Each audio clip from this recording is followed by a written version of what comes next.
Hola mis amigos, cordial saludo.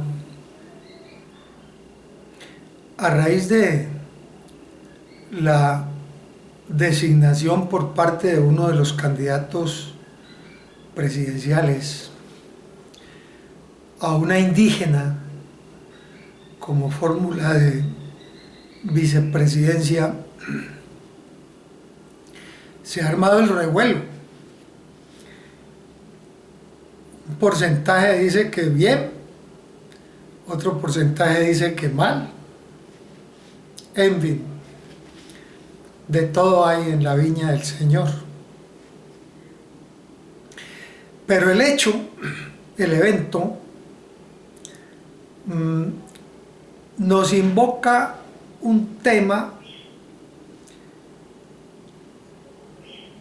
el cual nos invita a la reflexión. Y es el tema del eurocentrismo, que nació hace ya varios siglos y que ha sido el determinante de la esfera cultural del mundo occidental, es decir, Europa y América, y también África, que fue saqueado también por los europeos.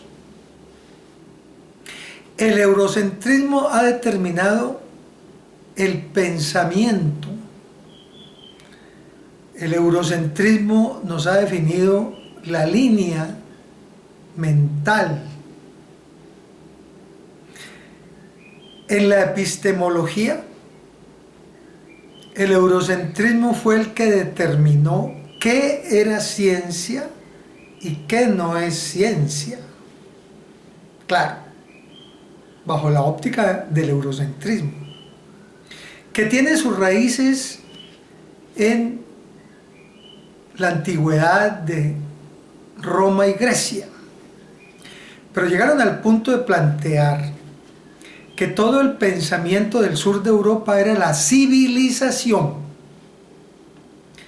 El pensamiento del norte de Europa era la barbarie, y nosotros, los de Abya Yala, éramos los salvajes, el salvajismo. Entonces nos han considerado siempre como salvajes.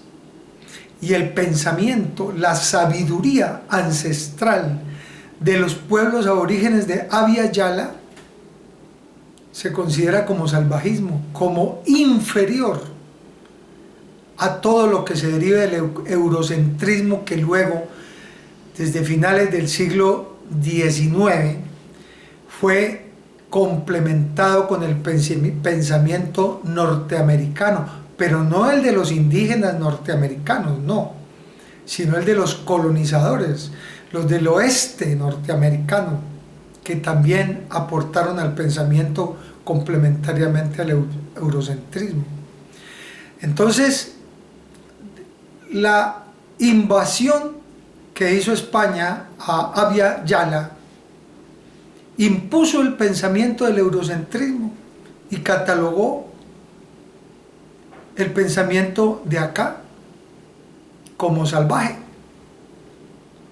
Y se han presentado casos en las ciencias sociales, en una ciencia tan importante como la administración pública, una de las más importantes ciencias sociales, en donde a los estudiantes les enseñan desde primer semestre que la administración pública nació en Alemania y se originó en el cameralismo, que luego se conformó en Francia cuando la Revolución Francesa como ciencia de la administración pública.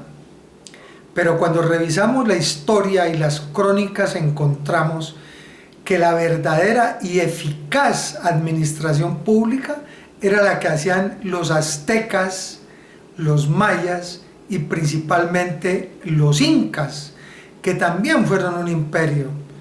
Fueron un imperio porque iba desde el sur de Colombia hasta la mitad del norte de Chile, pero sin matar a nadie. Y tenían una administración pública bastante eficaz.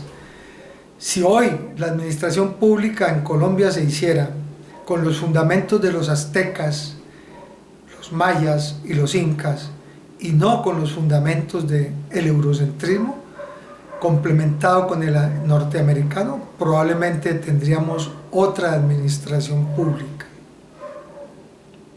Entonces ahora ya la ciencia y la epistemología habla de otros paradigmas y habla del paradigma del pensamiento decolonial, de cómo nos liberamos de esa colonización del pensamiento, del paradigma pluralista, de la epistemología del sur, porque no es verdad que el pensamiento científico de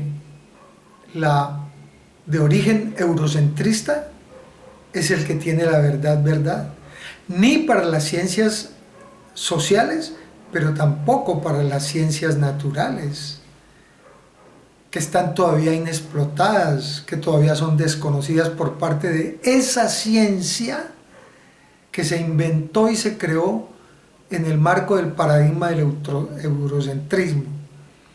Hoy se está hablando de la liberación cultural de Colombia, de que acabemos con ese colonialismo intelectual que cree que únicamente los que tienen sabiduría son los que estudian en Harvard, la fábrica de neoliberalismo que es Harvard, y que el pensamiento nuestro y el pensamiento ancestral no nos lleva al conocimiento de la verdad. Ahí queda el tema de reflexión. Buenas tardes.